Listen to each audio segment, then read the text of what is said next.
Selamat datang, selamat bergabung dalam mata kuliah pajak pertambahan nilai 1. Hari ini untuk pertemuan setelah ujian tengah semester.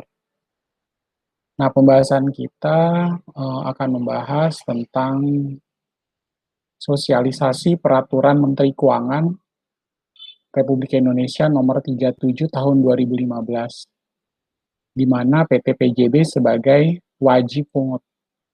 Ya, bagaimana kita akan melihat atau mekanisme di dalam PT PJB, yang mana PT PJB ini juga diperkenankan sebagai bendaharawan pemerintah untuk melakukan pungutan pajak.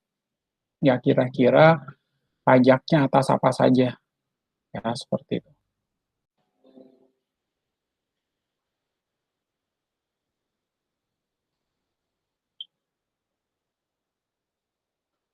Nah, berdasarkan Peraturan Menteri Keuangan Republik Indonesia Nomor 37 PMK 03 2015, wajib pungut pihak-pihak yang diwajibkan untuk memungut dan menyetor sendiri PPN atau PPNBM atas setiap pembelian maupun penerimaan barang kena pajak atau jasa kena pajak, ya. Jadi kenapa sih Pak disebut sebagai wajib pungut?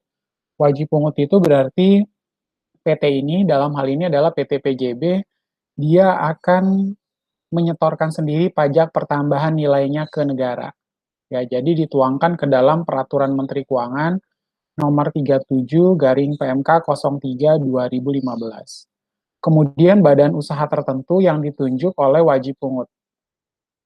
Sebenarnya siapa sajakah yang bisa ditunjuk sebagai wajib pungut? Ada badan usaha milik negara atau BUMN.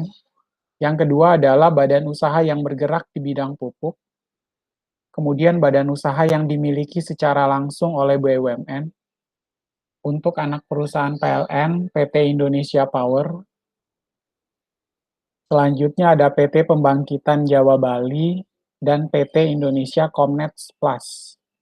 Ya, jadi PT PJB itu disingkat sebagai PT Pembangkitan Jawa Bali. Kemudian PMK 37 2015 ini berlaku pada tanggal 1 April 2015. Artinya bahwa semua faktur pajak atau e-faktur per tanggal 1 April 2015 wajib mengacu kepada Peraturan Menteri Keuangan Nomor 37 garing PMK 03 2015.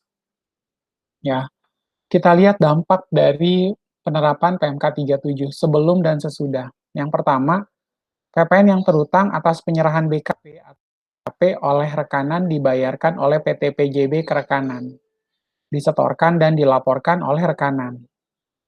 Nah, sesudah diberlakukan PMK ini, PPN yang terutang atas penyerahan BKP atau JKP oleh rekanan lebih dari 10 juta rupiah, include PPN dipungut, disetor dan dilaporkan oleh PT PJB. Ya, jadi setelah diberlakukan, mulai kapan? Mulai 1 April 2015, transaksi untuk nilai pajak pertambahan nilainya dan juga DPP-nya itu nanti akan dilaporkan oleh PT Pembangkitan Jawa Bali.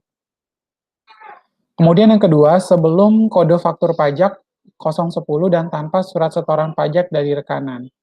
Nah, setelah diberlakukannya PMK 37, kode faktur pajak 030 dengan surat setoran pajak per faktur pajak dari rekanan.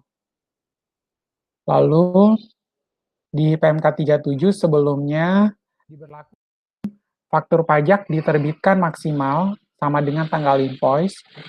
Nah, sesudah diberlakukannya PMK 37, faktur pajak diterbitkan sama dengan tanggal penyerahan atau tanggal berita acara atau tanggal pembayaran manakah yang lebih dahulu terjadi. Lalu PMK sebelum diberlakukan PMK 37 yang keempat, PPN disetorkan oleh rekanan maksimal akhir bulan berikutnya sebelum pelaporan SPT.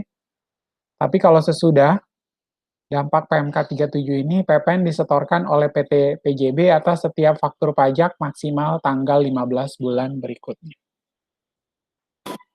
Ya, di sini teman-teman bisa melihat ya bahwa PPN WAPU disetorkan ke transaksi pembayaran per faktur pajak dan surat setoran pajak. Misalnya, pembayaran material kepada PTA senilai 11 juta, DPP-nya 10 juta, berarti PPN pasti 1 juta. Total 11 juta, dibayar ke rekanan 1 juta, 1 jutanya si PT PJB lah yang akan menyetorkannya sendiri ke kas negara. Ya, itu untuk pembayaran material. Kalau untuk pembayaran jasa kepada PTB senilai 11 juta, DPP 10, PPN 1 juta, totalnya adalah 11 juta. Dibayar ke rekanannya 9,8 juta, dibayar ke kas negara dalam bentuk PPN adalah 1 juta, dan dibayarkan ke kas negara untuk PPh pasal 23 sebesar Rp200.000. Nah, transaksi yang akan diberlakukan terhadap PT PJB itu menggunakan faktur pajak dengan kode 030. Ya, dimintakan rangkap 3 ke rekanan kepada PTB atau PTA dengan peruntukan lembar ke-1 untuk arsip melekat di dokumen pembayaran, lembar kedua untuk dikembalikan ke rekanan dengan cap atau disetor tanggal dan ditandatangani pejabat yang berwenang, lembar ketiga untuk arsip pajak pusat atau dikumpulkan di SDBHP. Ya, di sini pun rekanan akan menyerahkan SSP rangkap 5 per faktur pajak ini sebenarnya sudah tidak diberlakukan. Karena kenapa? Surat setoran pajak untuk model yang lama dengan 5 lembar ini sudah tidak lagi diberlakukan ya. Memang sebelumnya, sebelum diberlakukan e-billing atau surat setoran pajak elektronik, kita ada 5 rangkap ya. Lembar ke-1 untuk rekanan, kedua untuk KPPN melalui bank persepsi, ketiga untuk rekanan yang dilampirkan pada SPT masa PPN, keempat untuk bank persepsi, kelima untuk PT PJB yang diserahkan kepada SDBHP beserta faktur pajak lembar ketiga. Nah, surat setoran pajak ini diisi dengan membubuhkan nomor pokok wajib pajak dan identitas rekanan. Ditandatangani oleh PT PJB sebagai penyetor atas nama rekanan. Nah, atas semua pembayaran PPN per transaksi, unit dan kantor pusat mengisi daftar nominatif, faktur pajak, dan surat setoran pajak melalui sistem pajak online dan maksimal tanggal 16 berikutnya untuk diunduh oleh bagian pajak SDBHP, kantor pusat sebagai lampiran pelaporan SPT wajib pungut. Kemudian yang lembar keduanya, lampiran kedua, ISPT 1107, bukan 1107 melainkan 1111 sekarang ya. Nama SPT PPN kita itu bukan lagi 1107, itu sudah model yang lama. Ya, jadi 1111 kemudian mengirimkan juga file CSV-nya ke kantor pusat maksimal tanggal 16 bulan berikutnya melalui OA kepada SMBHP dengan tembusan kepada manajer pajak dan juga kepada pihak-pihak yang telah ditentukan. Oke, baik, demikian penjelasan dari saya untuk mata kuliah PPN 1. Silakan teman-teman pelajari kembali PowerPoint-nya.